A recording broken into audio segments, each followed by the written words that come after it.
Hi అండి. Welcome back to our channel Keerthi home foods. ఈ సంక్రాంతికి మరో పిండి వంటతో మీ ముందుకొచ్చేసానండి. అవే పప్పు చెకోడీలు. ఇవి 90స్ కిడ్స్ అయితే బాగా తెలుస్తుందండి. ఇప్పటి కిడ్స్‌కి తెలియాలంటే మనం ప్రిపేర్ చేసేయాలి. ఈ ప్రాసెస్ ఏంటో చూసేద్దాం వచ్చేయండి. ఒక బౌల్‌లోకి హాఫ్ కప్ పచ్చిశనగపప్పు వేసుకొని బాగా కడిగి ఒక 2, 3 అవర్స్ నానబెట్టుకోవాలండి. నేను 2, 3 అవర్స్ నానబెట్టిన తర్వాత చూపిస్తున్నాను. ఈ విధంగా నానిన తర్వాత ఇలా శనగపప్పు నానిన తర్వాత వాటర్ అంతా ఫిల్టర్ చేసేసుకొని ఒక క్లాత్ మీద వేసుకొని దీనికి పప్పుకున్న వాటర్‌ని కూడా ఇలా మొత్తం మనం తుడిచేసుకోవాలండి. తుడిచేసుకొని పక్కన పెట్టుకోవాలి. ఇప్పుడు ఒక ప్లేట్‌లోని 2 కప్పుల బియ్యపు పిండి, 1 కప్పు మైదా పిండి వేసుకోవాలి. మీరు 1 కప్పు బియ్యపు పిండి వేసుకుంటే హాఫ్ కప్ మైదా పిండి సరిపోతుంది. ఇలా 2 పిండిల్ని కలిసే వరకు బాగా కలుపుకోవాలి. ఇప్పుడొక కళాయి తీసుకొని 3 కప్పుల వాటర్ వేసుకోవాలండి. అంటే 1 కప్పు పిండికి 1 కప్పు వాటర్ చొప్పున 3 కప్పుల పిండి కాబట్టి 3 కప్పులు వాటర్ వేసుకోవాలి.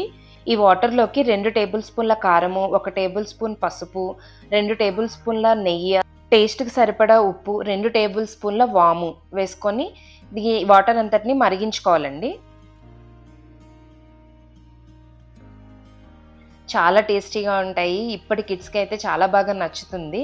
ఇలా వాటర్ అంతా బాగా మరిగిన తర్వాత మనం ఇందాక కలిపి పెట్టుకున్న పిండిని నెమ్మదిగా వేసుకుంటూ ఉండలు కట్టకుండా కలుపుకోవాలి.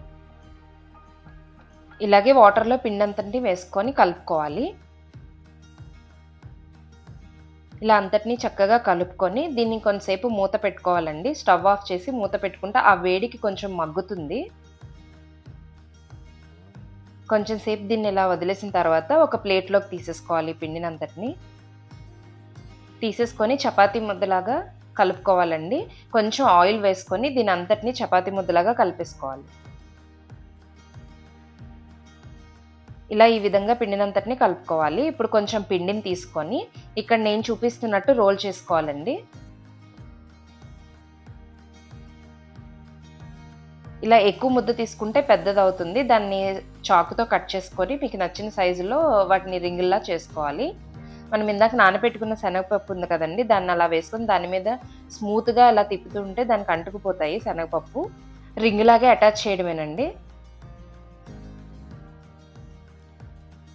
అంటుకున్న శనగపప్పునంతటిని ఊడిపోకుండా ఇలా నెమ్మదిగా దానికి ఫిట్ చేసుకుంటూ ఉండాలండి. ఇలాగే మిగతా పిండినంతటిని చెకోడీల్లాగా చేసేసుకోవడమే.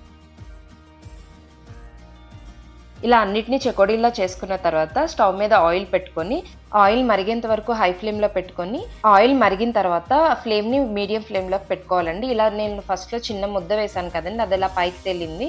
అలా తేలినప్పుడు చెకోడీలన్నిటిని వేసేసుకోవాలి. చెకోడీలు ఎప్పుడు మీడియం ఫ్లేమ్‌లోనే ఫ్రై అవ్వాలండి. హై ఫ్లేమ్ అస్సలు పెట్టొద్దు.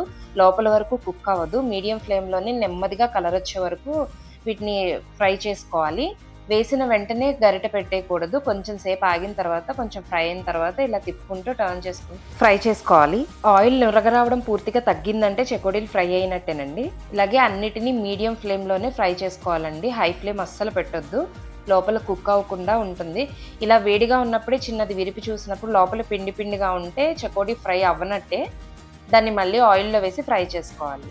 అంతేనండి. ఎంతో టేస్టీ అయిన పాతకాలపు స్నాక్ అయిన పప్పు చెకోడీలు రెడీ. మీరు కూడా ఈ సంక్రాంతికి ట్రై చేయండి. ఎలా వచ్చిందనేది కామెంట్ బాక్స్‌లో కామెంట్ చేయండి.